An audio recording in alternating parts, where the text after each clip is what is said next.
Auto Alarm Specialist.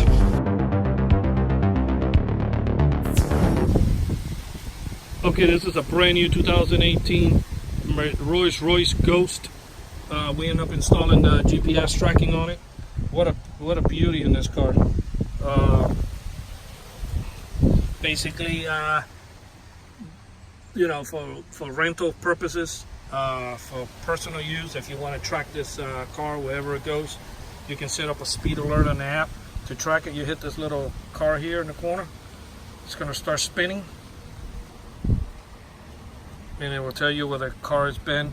It's got satellite in it. You can switch over to satellite. You can set up a speed alert geofence, so if the car moves out of here, it's going to send you an alert on your phone.